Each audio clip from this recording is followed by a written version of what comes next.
So thanks so much, all of you, for coming to hear this talk. This is part of a broader book project that I am writing with Tim Rood on the end of the histories and 9122. It's called Land, Wealth, and Empire in Herodotus, reading the end of the histories. And in it, we're looking to and exploring the themes that are found at the end of the history. And then we're thinking about those in light of the histories as a whole. And then in terms of the kind of fifth century historical context more broadly, and then we're going into the reception from Thucydides to Toynbee. So it's very broad in terms of the historical temporal gamut that we're running. And our process is generally we work individually and then share chapters with one another. So I say this because you cannot lay any of the errors that I may make today at Tim's feet. These are really all mine. But I also say this because this is very much still in the R&D phase. And so I hope in the Q&A I'll have a lot of discussion because I am this is evolving and my ideas in it are evolving. So I find the Herodotus Helpline a uniquely helpful space at this particular moment. Okay, so in a classic essay on the conclusion of Herodotus's history, Theodore Gompers claimed that Cyrus's words at the end of the work give voice to what he called a central theme of the whole heartrending epic, the contrast between a more frugal freedom and a luxurious slavery. And you remember this scene, right? This is at the end of the histories where Cyrus has just rejected a proposal for the Persians to emigrate from Persis to a more fertile land. And his reasoning is, as you can see here, I've just given you our translation of the passage, that soft lands breeds soft men. And this encapsulates this idea that luxury leads to servility.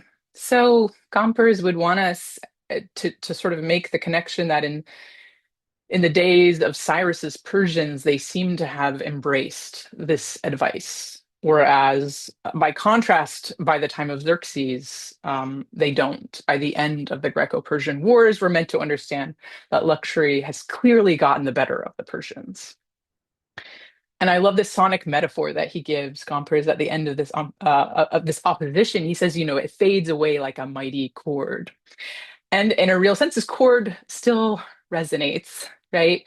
His view that the Persians are defined by luxury is a very persistent tune in Herodotean scholarship. So, what I want to do today is to return to that and to listen a bit more closely and to focus on the problem of luxury in the histories. And I'm thinking about the Persians specifically as supposed exponents of a kind of vicious luxury. So, what I want to argue in this talk is two main things. The first is that there's no lexical coordinate for our modern term luxury in Herodotus. And the second is that Persian affluence, and in particular Persian affluence, I'll be looking at the battlefield, is not portrayed as corrosive or corrupting. Instead, it's positively charged. Now, to get there, I'm going to work through three kinds of evidence. So, first, I'm going to sketch out what I take to be the main scholarly approaches to luxury in Herodotus. And after this, I'm going to look forward. I'm going to go to the fourth century to see how Greek writers who are writing after Herodotus positioned the great king and also the Persians within these debates on luxury. And then finally, I'll return to the histories, to Herodotus's vocabulary of wealth and prosperity, and to the aesthetic construction of the Persian warrior. And I'm going to place this beside the aesthetic warrior in Homeric epic. So that's sort of a roadmap for what's going to happen in the next 40 minutes. So I'm going to start, as I said, by revisiting what we could call the luxury debates in modern scholarship on Herodotus. So we have the luxury decline model that we find in Gompers. It's already fully developed in the early 19th century by the German philologist and school teacher Karl Hofmeister. And he wrote this little known work that you can see on the left, which was published in 1832, where he argues, he's trained in theology, Hofmeister. So he's arguing that, Herodotus needs to be read through a strongly moralized lens. And he has these polarities of wealth, of course, and moderation, of luxury, and poverty. And he maps these oppositions directly onto the Greeks and the Persians. So he says, you can look at the campaigns of Xerxes and Mardonius, and you can contrast here Greek moderation and Persian luxury. But for Hofmeister, this contrast actually starts much earlier. He says it runs through the whole histories, and he says, we can already see it if we turn to the Solon and Croesus debate. We can see it when we go to Book 9, when we get to Pausanias in this famous moment where he has the austere Spartan meal, which he puts next to this opulent Persian one. So the result is a tidy moral schema, a story of Lydian and later Persian decline, which is explained through their excess. Now, a more influential version of this reading appears just 100 years later, and this is the one you may be familiar with. It's Heinrich Bischof's 1932 dissertation, Der Wonne bei Herodot, which openly follows, he cites Hofmeister. So Bischoff too traces a pathology of luxury and degeneration, but he assembles a much more encyclopedic set of passages in support of his thesis. And so for him, Herodotus depicts a kind of recurring cycle of prosperity and downfall. The Persians, like other conquerors, he says they rise through vigor and discipline, but then they fall once they reject this ethos of simplicity. And scholarship for the better part, of 100 years has been, since that time, taking up and expanding on the position of Bischoff. But I'm going to jump ahead because there have been counter voices too. So Stuart Flory, for instance, in The Archaic Smile of Herodotus, argued already that Herodotus is fundamentally ambivalent about wealth, instead of being uniformly condemnatory. So he said, wealth can be both enviable prosperity, but also contemptible luxury. And positively, it marks power, advancement, refinement, technological sophistication, but negatively, and he ties this again to the Persians. He says it leads to cowardice and indolence and defeat. So he looks at both sides, but he says, ultimately we have to see the Persians on this negative side of the polarity. But a much more decisive rejection of the moralizing line comes from Gorman and Gorman's Corrupting Luxury book. So in their chapter on Herodotus, they say, luxury is nowhere presented as an enervating principle. And they return to the famous passages, like when Pausanias does this juxtaposition of these two meals right after Plataea. They say, this has always been read as sort of a marker of softness and luxury, but in fact, it's a lesson in the strategic mistakes of attacking a poor enemy. So for the Gormans, luxury can still, in certain instances, be causal, but it's a catalyst for Andrea, or manliness, and for hubris, not decline. Now, their argument hasn't found many full converts, but it has encouraged scholars since then to treat luxury in the histories not as self-evidently negative, but as maybe more complicated and context-dependent. Now, at this stage, given the wide array of positions that are already staked out in the field in the luxury debates on Herodotus, it may strike you as difficult for me to say something that is new and remotely persuasive. But I want to suggest that despite the richness of this tradition, there is still important lexical and conceptual work to be done on the subject. But before we go into the histories and talk about that, I want us to take a step sideways and look at another luxury debate. And this is one where the Persians play a very important role. And this is one that's taking place in the 4th century. So perhaps the most important proponent of Persian luxury as corrosive is found in the 4th century in Plato's Laws. We have in this section a brief historical sketch of the Persian Empire, and it's all in the service of a demonstration of what is kind of peak monarchy. This is a description of the constitution or the politeia of monarchy, and Plato takes the Persians as the best exponents of this. So in this historical sketch, we get Plato painting what will become a familiar moral picture. Early rulers who were raised in a harsh landscape and trained to shepherd flocks, they're the ones who produced this vigorous, successful empire. But their sons are raised inside of the palace. They're raised by women who are newly wealthy women, and they're never told the word no, according to Plato. Their education is really terrible, and as a result, they're licentious, they're luxurious, they're gender deviants. And so he uses a couple of case studies To argue this point, he takes the sort of successions of Cyrus and Darius and says, once we look at the figures of Cambyses and Xerxes, we can see that there's this cyclical logic where discipline gives us expansion, empire, luxury brings about its reversal. We can see a similar pose in Isocrates' Panegyricus, where the order links Persian military failure again to this idea of moral weakness, and specifically, it's a corruption which is brought on by luxury.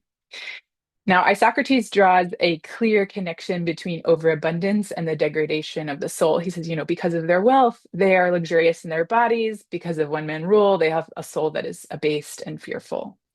And he offers a kind of similar take in his To Philip. He returns to this theme and he says, I can't even believe that there was ever a historical moment where these Persians thought that they could, rule over Greece because they're so soft, they're so inexperienced in war, and they're so, again, corrupted by luxury. Hypotes. So for Isocrates, then, luxury marks Persia's moral and political decline. But not everyone agreed with this. So there are dissenting voices. One is Plato's student. We have Heraclitus Ponticus, whose fragmentary On Pleasure gives us a really strikingly different take on Persian refinement.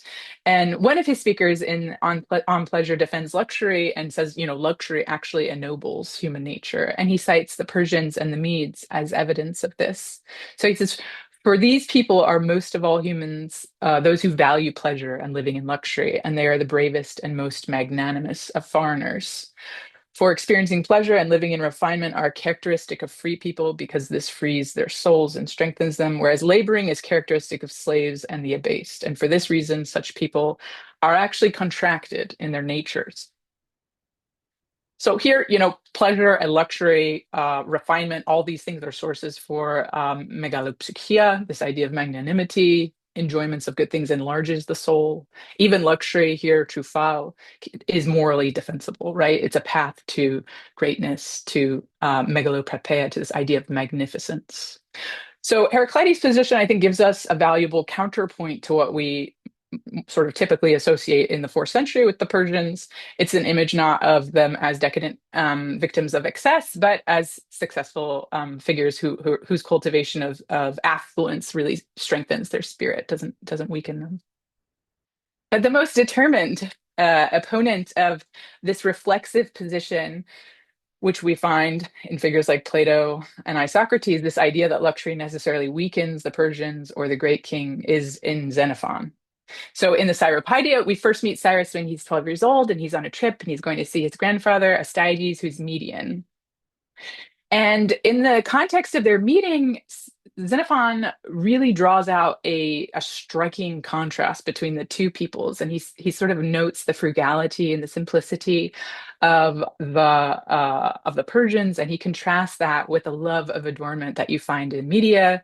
So Cyrus's grandfather is wearing eyeliner and rouge, and he's wearing wigs, and there's talk about purple tunics and necklaces and bracelets and all these other markers of adornment. And you might think here he could say something like, and we obviously see how Cyrus became great because he was really Persian, but Cyrus is bi-ethnic, right? So that's actually not the line that Xenophon takes here. Instead, Cyrus just expresses admiration for his grandfather. He thinks that he's really beautiful. And as a result, Astyages sort of rewards him and shows him royal favor and dresses him in all these beautiful clothes and gives him a beautiful gold-studded, it's a gold-studded bridle on his horse. And we're told that Cyrus is just, he delights in all of it. So he's philokalos, he's a lover of beauty. He's philotomos, he's eager for his distinction. He takes pleasure in his new dress. And later, Xenophon says, he is the most general, the most liberal, the most generous of all men. And he notes that the gifts that he gives are bracelets and necklaces, horses, again, with golden bridles. So these are markers of generosity here, not decadence. And the army, too, of Cyrus also embraces this martial luxury. So we have descriptions of these beautiful chitons and breastplates and helmets. His own armor, Cyrus's armor, is said to gleam like a mirror. And the same kind of aesthetic maybe goes even further in the story of Abradatas and Panthea, where, as you may remember, she melts down all of her jewels, right, and forges what is the most sumptuous panoply in all of Greek prose that I'm aware of. This golden corselet with the helmet, a purple tunic, etc. Now, Cyrus returns to this theme also as explicitly in the Oikonomicus. And here you have the Spartan Lysander who goes to visit Cyrus the Younger in this case. And Cyrus shows him the beauty of this orchard that he's cultivated, and Lysander is very impressed, but he also notes, he's like, you smell so nice and you're adorned so beautifully. And he sees his bracelets and necklaces again. And he sort of stops short and he says, did you really plant these with your own hands? And then Cyrus says, yes, I never do anything before I die, and unless I always sort of do something devoted either to agriculture or war. But Lysander's incredulity captures this tension that we've been tracing. And it's a question really of, can refinement coexist with discipline, or can luxury coexist with arete? And Xenophon's answer, which is embodied in this ideal ruler, is yes, absolutely. So his Cyrus demonstrates that displays of beauty and wealth are not at odds with one another, or with manly sort of excellence. Instead, they're its natural companions. I started with the fourth century evidence because I think it shows us something important. We don't need to read luxury among the Persians as necessarily vicious. At least that's not how figures like Heraclides and Xenophon are understanding it.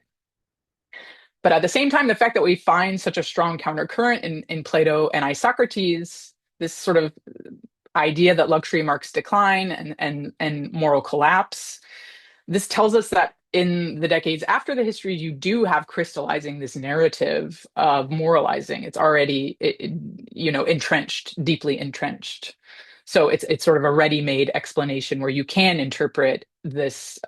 You have a topos by which you can interpret imperial failure. You can project that too back on to Herodotus, or maybe it's there already.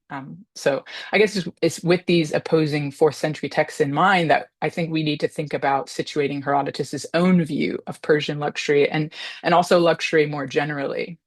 But before that, I want to pause to talk about just defining this term. So there's, as I said, a lot that's been written on this subject. I have a very long bibliography, and the term itself is also it's interesting because luxury, while very widespread, it's used rather loosely and not with a lot of theoretical precision.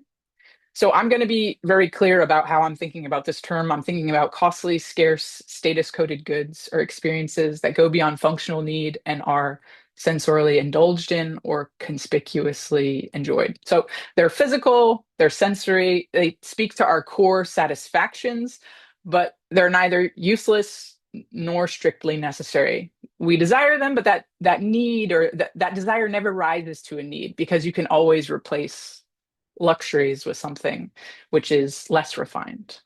It's also socially constructed and it's relative. And that counts for Herodotus too. I don't have time to talk about that now, but we can certainly talk about it in the Q&A. Herodotus also relativizes luxury. It changes in time and in space. And it's distinct from wealth. So wealth refers to the resources one possesses, and luxury is what wealth is spent upon. How is it converted into status good? That's luxury. It also differs from prosperity. This is a general state of well-being, maybe also economic stability. Luxury is perhaps a manifestation of prosperity. It's the aesthetic expression of having more than enough. But it's also worth remembering that luxury it's a modern term, and it's also a modern idea. So it comes to us from this Middle English luxury, which originally meant carnal lust and derives from the Latin luxuria, meaning a desire for excess. And in the Latin, it's associated with things like softness or otium or femininity or weakness. Ancient Greek doesn't have a word that captures fully our own modern sense of luxury. And I'm thinking about our modern sense. So there's a wonderful book, The Idea of Luxury, by Christopher Berry. And he does a great job of showing, in particular, how in the 18th century you have these powerfully divisive luxury debates that sort of emerge as a result of a rising mercantile class and the emergence of a middle class. And so in this period, you see luxury kind of evolve, and it becomes not just this idea of a negative phenomenon that corrupts us and makes us worse, but for the first time, you have this enunciation of luxury as a positive. And so this kind of two-headed luxury, which is really very much the modern luxury, that is, we can view it in both very positive and very negative ways. That is quite distinctive to the way we think about luxury or the way that we conceive of luxury. And we don't find that, I don't think, in antiquity in a single term. But we do find a cluster of terms that convey parts of this semantic field. So we have terms like, trufe, abrosiune, clide, eupathe, philedonia. All of these terms capture some aspects of our luxury. I think of these, trufe probably comes closest to our modern term at times. And it's interesting to know that Herodotus, he never uses it. He does use other words, especially in the Habra network, like habros, habrotes, habrosune. And these words suggest a kind of fluid grace, a delicacy, a loveliness. But I would say they can only imprecisely be translated as luxury. Up to the end of the 5th century, Habra vocabulary is closely associated with the body, with performativity, with motion, and with the mien. And it can extend to bodily pleasures and be used in reference to experience in as well as lifestyle. But as Mario Lombardo has, in my view, persuasively argued, they mark a refined mode of life and not a decadent one. So in the histories, Herodotus touches on Persian Habrazune or its absence in this moment, which is very famous in Book One, where you have this Lydian figure, Sandanis, telling the Lydian ruler, Croesus, that he shouldn't attack the Persians. And he says, they have very little. He says, they wear leather, they don't have wine, they don't eat figs. They live in a terribly harsh land, and they don't enjoy any good things. And he continues and says, once they've tasted our good things, they'll cling to them and not be thrust away. And then Herodotus comments, before the conquest of Lydia, the Persians had no delicacy and no good thing. Although this is actually something Wilson doesn't accept. I think Wilson is wrong about this, but so yeah, he says, they have no Habron, ute agathon. And Habron here referring back to this idea of like the clothing, their leather, agathon to the food of the Persians. So following Lombardo, Persia's shift is going to be to a lifestyle of refinement rather than decadence here. Now, like Habrazine, you have the Cleid family of words. These are also associated with elite status. They can be applied to people and objects too. They're etymologically connected to these words like soft and lukewarm, and best translated as soft, delicate, exceptionally beautiful, maybe exquisite is nice too. Herodotus only uses this word once though, so he does use it. He uses it of this suitor of Agariste who's come from Sybaris, which is at its peak right now, and he's described as exquisite. A word that appears more frequently in the histories is eopathe, and this is a word that connotes comfort or ease, especially associated with the pleasures of feasting. But it can also extend to bodily enjoyment more generally. So we find it, for example, in this moment when Amasis, who before he is the ruler of Egypt, he says he would resort to stealing when his lifestyle, he was drinking and feasting. When this failed him, then he would steal. And here, eopatheonta is again this idea of feasting, although it can and has been translated, I think, incorrectly as luxury. But obviously, the opposition with drinking, I think, makes it clear that's not the context. The most distinctive term, however, to Herodotus' kind of vocabulary, his lexicon of refinement, is the neutral agatha, or good things. And this is, of course, in the title of my talk today. So most often, agatha refers simply to wealth and financial resources. So Croesus complains to Solon that he's overlooked all his present agatha in favor of judging happiness only at the end of one's life. Here, he's clearly referring to material prosperity in general. And that's the way it's most often used, but the word can also refer to luxury goods in some cases. So Amasis again is a figure who says that he's going to select out of his many agatha, his many goods, this footbath, and he's going to upcycle it. In book 9, Pausanias says he's astonished at the agatha that are set out on this Persian table that I've mentioned a couple of times. And here, it's clear you're talking about furniture, but you're also talking about this feast, which is so spectacular. And John Wilkins here, he's noted in his work on the language of food and luxury. He says, the agatha functions as a neutral substitute for terms with more pejorative connotations of luxury. And here we might think of a term like truffet, for example. Agatha can also, I should note, refer to cultural commodities. So, when Sandanis talks about, the things that the Persians don't enjoy, they don't have any good thing, he says. But I feel like it would be an over translation to say this is a luxury. Wine and figs are widely available. They're served to sort of flavor the food of the poor, according to Andrew Dalby. So maybe cultural commodity is slightly preferable, I think, than luxury there. So far we've looked at some of the language that Herodotus is using, but before we turn to the Persians, I think it's worth pausing on a conceptual issue that has complicated modern discussions of the histories.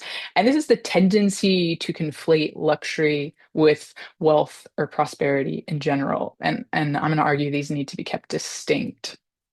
So let's just take a clear example at the start of the work. People are saying that the Solon Croesus dialogue exemplifies a discourse which is about luxury. So I think we should test that. So Solon arrived in Sardis when the city is, as Herodotus puts it, at its peak in wealth. And we have these attendants who lead Solon through the treasury, but Herodotus refuses to describe any of its content. So the emphasis here is on wealth in the abstract, not on the sort of aesthetic pleasures of abundance that wealth has created for Croesus. And then Croesus, of course, inquires, who's the most blessed, who's the individual who has all this well-being, and Solon refers several times to riches again, but he never references anything that we might associate with luxury specifically. And then when Croesus dismisses Solon's moralizing as naive, he does so because he thinks Croesus has failed to appreciate, as I said, his present good things, his agatha. Again, the reference here is to a generic wealth, not to a highly refined lifestyle. In other words, Herodotus directs our attention to the ethical problem of how wealth relates to well-being in time, not to the aesthetic or moral problem of what wealth is spent on. So the focus is prosperity and not indulgence. Now, if luxury and refinement aren't really at stake in this passage, the next question that comes to our mind is, is wealth being critiqued on its own terms by Solon? Is it somehow morally compromising? And here it's worth recalling Solon's own qualification. So he talks about those whose means are provided in due measure. He says metrios. They're the ones who face no obstacle to becoming blessed. And I don't see this as a celebration of poverty. So I don't think someone living in deprivation gets called obios here. And in fact, Solon goes further. He continues and he says, whoever continues in possession of the greatest number of assets, these pleista, is the person most deserving of the title, most blessed. But his analogy goes on to make this even more concrete. He says, just like the best land is the one that has, the most, again, this pleista. So too, the individual who has the most and continues with it is the one we want to name as having a life characterized by eudaimonia. So wealth for Solon is not condemned. It is a legitimate measure of well-being, maybe even a means of attaining it. And I don't think that the later divine nemesis also contradicts this. So when Herodotus, talks about this, he doesn't say Croesus is punished for his overindulgence or Croesus is punished for his excessive luxury. He could have easily made that point if he had wanted to. Instead, he attributes Croesus's downfall to something else entirely. And this is his overestimation of the self, to this idea that he's the most blessed of all individuals. So what I'm suggesting is that this passage is about wealth in relation to well-being, but that it entails no rejection of wealth simpliciter. Okay. In the Croesus-Solon debate, I've made the case, I'm arguing that Herodotus doesn't present wealth as an obstacle to human flourishing. But I think that there are cases in which wealth and prosperity do operate as historical forces that shape behavior, that shape events. And we can see this probably most clearly in the so-called constitutional debate. Right here, we have Otanes, this Persian, who's giving a speech to his fellow co-conspirators about the dangers of one-man rule in monarchy. And he diagnoses hubris, an overestimation of the self, as this flaw which he sees as endemic to this politeia. And crucially, he traces the hubris to the ruler's present good things, ton pareion ton agathon, a situation he said that is it's compounded by innate phthanos that is in man. So the monarch's constant satiety, Otani suggests, leads him to commit these transgressions against his subjects. Here, it seems like we do have causal wealth. Wealth leads to some kind of action. In this case, it's a violent action against the citizenry by the ruler. And elsewhere, Herodotus tells us that the Aeginetans were exalted by their prosperity. They decided to war against the Athenians as a result. So here, it seems like, prosperity, eudaimonia, here is the kind of spur to aggression. And finally, the Spartans are said to go from the worst governed polis to the best, thanks to Lycurgus. And we have this vegetal metaphor here. We're told that they immediately shot up and flourished in this territory, which was very fertile, which is in the Peloponnese. So what's striking is the behavior that immediately follows this. So they immediately think, oh, we're better than the Arcadians, the Cataphonesantes and Cresones. And after some reversals, Herodotus says that, yeah, they actually do become, at 167.1, they do become superior to them. So in each of these cases, Herodotus is conceptualizing wealth and prosperity as historical forces. They're capable of elevating or degrading, and they depend on shifts in evaluation. They can be errors, as in the case of the monarch, always an equal to his subjects, or they don't need to be errors, like in the case of the Spartans. What we don't find, even in moments of overreach, though, are sins of indulgence or decay through luxury. This is a political and moral problem, but it's not a sensual and aesthetic one. So what's really at stake in distinguishing then causal wealth and prosperity from luxury? First, I think it's important to note that Herodotus is not a sumptuary moralist. He doesn't want to discipline desire for rare or expensive goods. So the history doesn't treat luxury items as exerting some necessary corrupting or intrinsic corrupting force. But second, I think it's important to note that the work as a whole supports the view that wealth, as long as it's successfully maintained, is a net positive, and that these can motivate action, but they don't morally corrupt on their own. Instead, Herodotus seems to be interested in something more subtle, more dynamic, how new wealth and prosperity can create disequilibrium, unsettle hierarchies, redistribute power. So to return to Croesus, for Herodotus's audience, his wealth is highlighted. And we might wonder why, if it's not a sort of a critique of wealth. And we know he's swiftly dispossessed of it by Cyrus. So wealth, I don't think is I think for Croesus, wealth is its impermanence, right? It's not depicted as an accumulated prestige of a life that has been lived well. Instead, it's metonymy for the instability of human well-being. It's a visible index of how quickly fortune can turn. Good things are then distinctive for their multi-temporal reach. Their present signals, yes, I've had past successes, present good fortune, but there's always this concept that there's an uncertain future to them. And here I think we can look to, the sort of famous catalog that Herodotus gives us of Croesus's dedications at Delphi. And I've always found it really striking that he traces these offerings as they move to these various Greek sanctuaries and distant from what was their point of origin. And one of these was even reinscribed by these Lacedaemonians who say it's their own. So what starts out initially in these sentences is a static display of piety. But that quickly, on closer inspection, becomes a kind of record of movement, right? Offerings that travel, they change ownership, they acquire new meanings. So Herodotus is inviting us, I think, to read these goods through a kind of hermeneutic of flux. Through them, he can underscore this structural principle of the histories, this idea of the continual rise and fall of prosperities. So these are objects that challenge the audience to read good things or agatha historically. And this means we're going to follow their movement in time and space because they're entangled in this human drama of our well-being or not.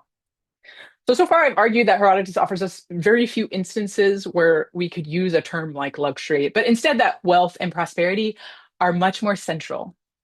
I've also suggested that these are not portraying, they're not portrayed as generating decline necessarily. And I think here you could make an obvious objection, right? You could say, well, during the Persian invasion of the mainland, they're portrayed repeatedly as luxurious, as soft, as decadent, and that this is why their invasion fails. This is why they're defeated. And I think this would obviously be well aligned with once we get Plato's laws. This absolutely tracks. And there's an excellent article on Persian decadence where Pierre Briand makes just this case. He says, Persian military weakness, which is connected to their luxury, it's present already in Herodotus. So in the final section of my talk, I want to test this claim by turning to what we might call a lavish militarism. Or this is Herodotus' very striking habit of associating Persian martial power with refinement or adornment. So Herodotus regularly offers up a kind of aestheticized martial refinement. So Croesus, for example, he dedicates this golden shield and spear to Amphiaraus, and the Egyptian Amasis, we're told, sends a linen corselet to the sanctuary of Athena at Lindos. But martial luxury also forges human relationships. So Amasis sends a corselet. This one is embroidered with gold and cotton to the Spartans. Xerxes honors the folks who are in Abdera with a golden sword and a headdress. We even get this kind of adornment characterizing entire peoples. So, the Massagetae, after they've defeated the Persians under Cyrus, are described as using gold and bronze for their arms, and they decorate their belts and their chest bands with gold. They have these really beautiful horses with lots of gold on them as well. But above all, Herodotus describes the Persians as refined in war. So, for example, he, in his famous catalog of the army of Xerxes, he singles out the select group, this corps of 10,000, the immortals, who march, he says, with golden and silver pomegranates ornamenting the ends of the spear. There's another even smaller group, and they get golden apples. And after describing the immortal system of kind of ready replacement with their numbers, Herodotus then turns again to their appearance, and he says, the Persians displayed for their part the most adornment above all others and were themselves the best. They provided such equipment as has been said, and apart from this, they were conspicuous for the great gold and abundant silver that they were. Now, in his additional Nigel Wilson's, he obligizes Persae, and he deletes it because the sentence he wants to refer explicitly back to the immortals, as will happen. They're the subject of the surrounding passages. So this deletion would restore the focus on the immortals instead of abruptly shifting outward to the entire Persian army. But the manuscript is unanimous in preserving Persae, and retaining this nominative, I think, does something interesting. It blurs very quickly, very briefly, this line between an elite corps and the Persian infantry as a whole. And on a first reading, the passage seems to contrast the Persians' display of wealth with all those other ethnic contingents who are with them. But then Herodotus sort of pivots back to the immortals, and the audience has to recalibrate and recognize that this is a sumptuous description only to the elite of the Persians. The effect is to cast the Persians and, above all, the immortals in a heroic idiom of splendor. So the scene, of course, recalls Sarpedon in the Iliad, who was conspicuous above all others. We have Eprepe. And he gets this unique collocation in Homer while he's leading these forces. So Herodotus's Persians, like Sarpedon, they dazzle by means of their visible excellence. But the connection between adornment and military excellence continues. So when Mardonius prepares for this final campaign after Xerxes has left, after the Battle of Salamis, he says, I'm going to remain with the Persians who wear necklaces and bracelets. Those are the ones he chooses to come with him. And then we know, of course, after the Battle of Plataea, that those are going to be the individuals whose spoils are collected by the Helots, famously, the same bracelets and necklaces. So refinement, Yeah, what is it doing here? It's not a mark of softness, but of elite status and martial quality. And we can see the same positive correlation if we turn to Herodotus's very vivid portrait of the cavalry commander Mecistius, or Megistius as the Greeks call him, this giant. His fame, we're told, was second only to Mardonius. So he rides this magnificent Nisaean horse, caparisoned with a golden bridle, and his death scene is very dramatic, right? He has a breastplate of golden scales beneath this crimson coat of mail. And when his horse is wounded and it throws him, all the Athenians rush forth and they start striking him, but they can't get through his armor with any success. So finally, someone just takes their spear and they drive it through his eye. You have the spear struggle over his body after this, and of course this reflection on the beauty and the stature of the corpse when it's finally taken by the Greeks. And as many others have noted, this is just full, epicizing. You have this gleaming armor, you have this individual hero, you have this violent death and this contest over the body. This is our Iliadic moment. And it's in this context that I think it becomes useful to turn to the Iliad itself, where splendor in arms is a visible sign of divine favor and or heroic excellence. So Achilles, of course, has the most elaborate of all the arming scenes in the epic. In the Iliad, in Book 19, of course, we know that Thetis delivers the splendid Aglaia golden armor, which Hephaestus has forged. There is this psychic reaction that he has where a still greater fury seizes him, a shift in his affect where he's filled with, his eyes become fiery. Even though he's filled with this fire, he delights in his gifts. And then you have this lavish description, this continual refrain of the beauty and craftsmanship of his armor. You have the greaves, these ankle pieces, the sword, right? All this is an astral kind of language. They gleam like the moon or shine like the stars. So gold, in the case of Achilles, functions as a kind of technological innovation, right? It stops when people are trying to go through his shield. The gold stops them, but it's also a proxy for the divine. So, when he strides onto the plain, he radiates like the sun. He's like a new Hyperion. And in fact, throughout the Iliad, we could talk about the various individuals who have this kind of splendid armor and how they're often sort of either confused for the divine or themselves the proteges of the divine. So the radiance of gold here is not a sign of softness or excess, but an outward form of arete. It's this brilliance of an embodied kind of excellence. And as has, I think, been persuasively argued, Homer treats armor as a kind of second skin and even as a kind of second self. It's an embodiment of the warrior's character and virtues. So armor performs identity. It marks out the social body, right? It lets this body be instantly legible, both to friends and to enemies.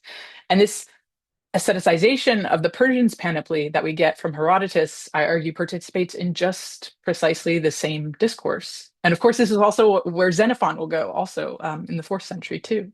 So the adornment of figures like the immortals and Mecistius is not just decorative, it's a marker of excellence.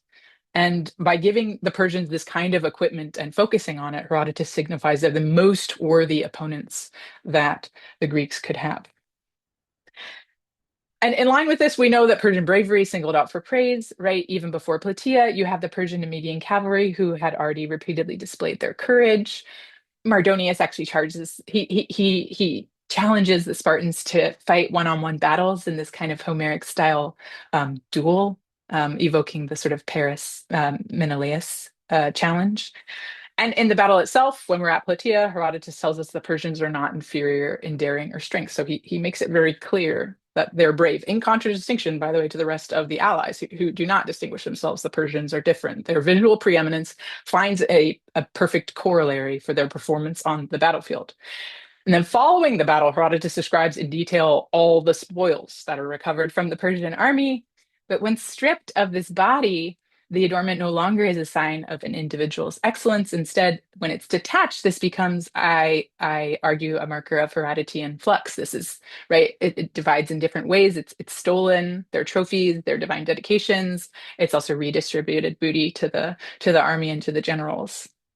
So in this way, these good things return to the world of priestesses' dedications. That is, they're not expressions of an individual, witnesses instead to the instability of human well-being. So I began by asking whether Herodotus participates in this moralizing tradition that associates Persian luxury with decline, and my aim has been to show that he doesn't, that Herodotus's lexicon lacks this moral vocabulary of luxury. And instead, the histories present wealth and prosperity as dynamic forces, but not as forces which are necessarily corrosive in and of themselves, even if they do produce disequilibrium and historical change.